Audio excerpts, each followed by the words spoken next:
দুশ্চিন্তা এবং ঋণ থেকে মুক্তির জন্য সবচেয়ে কার্যকরী দোয়া রাসূল আকরাম সাল্লাল্লাহু আলাইহি ওয়াসাল্লাম আমাদেরকে শিখিয়েছেন। দিনে রাতে এটা পড়বেন, 5 ওয়াক্ত নামাজে পড়বেন, যখনই ফ্রি থাকেন তখনই পড়বেন। দোয়াটা আমি বলে দিচ্ছি, আল্লাহুম্মা ইন্নী আউযু বিকা মিনাল হাম্মি ওয়াল হাজানি ওয়াল আজজি ওয়াল কাসালি ওয়াল বুখলি ওয়াল জুবনি ওয়া দালা'আদ দাইনি ওয়া গালাবাতির রিজাল। এই দোয়াটা দিনে রাতে সকালে সন্ধ্যায় 5 ওয়াক্ত নামাজের পরে বারবার পড়বেন। আমি আবারও বলছি, আল্লাহুম্মা ইন্নী আউযু বিকা মিনাল হাম্মি ওয়াল হাজানি ওয়াল আজাজি ওয়াল কাসলি ওয়াল বুখলি ওয়াল জুবনি ওয়া দালা'আদ দাইনি ওয়া গালাবাতির রিজাল। এই দোয়াটা আপনারা বেশি বেশি পড়বেন ইনশাআল্লাহ। আমি যে দোয়াটা বললাম এটার অর্থটা কি?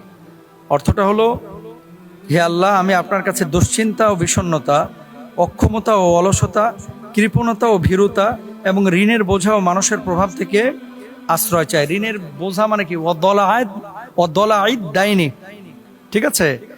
এটা হচ্ছে ঋণের বোঝা থেকে। সরাসরি আল্লাহ নবী এটা শিখিয়েছেন। তো নবীজি যেটা সাহাবীদেরকে শিখিয়েছেন আমরাই কিন্তু সেটা আপনাদের কাছে বলছি, এটা মেনে নেন, আমল করেন ইনশাআল্লাহ। ঋণ পরিশোধের আরেকটি কার্যকরী দোয়া হচ্ছে, আল্লাহুম্মা কফিনি বিহালালিকা আন হারামিক ওয়াগনিনি বিফাদলিকা আম্মান সিওয়াক। আমি আবারও বলছি, আল্লাহুম্মা কফিনি বিহালালিকা আন হারামিক ওয়াগনিনি বিফাদলিকা আম্মান সিওয়াক। এই দোয়াটা আপনারা সকাল সন্ধ্যায় 5 ওয়াক্ত নামাজের পরে বারবার পড়বেন।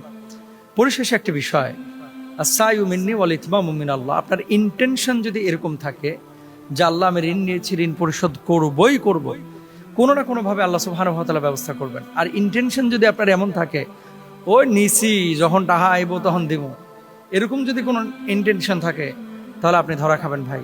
দুনিয়াতেও ধরা খাবেন, আখিরাতেও ধরা খাবেন। কারণ ঋণগ্রস্ত অবস্থায় ঋণ পরিশোধের সামর্থ্য থাকা সত্ত্বেও যদি আপনি না পরিশোধ করেন, এমন অবস্থায় মারা যান, আল্লাহ সব গুনাহ মাফ করবে, এই গুনাহ মাফ করবেন না। শিরকের গুনাহ আর এই গুনার মাফ নাই, এটা অজামিনযোগ্য অপরাধ। এই জন্য বি কেয়ারফুল। আল্লাহ তাআলা আমাদেরকে বোঝার তৌফিক দান করুন, আমিন।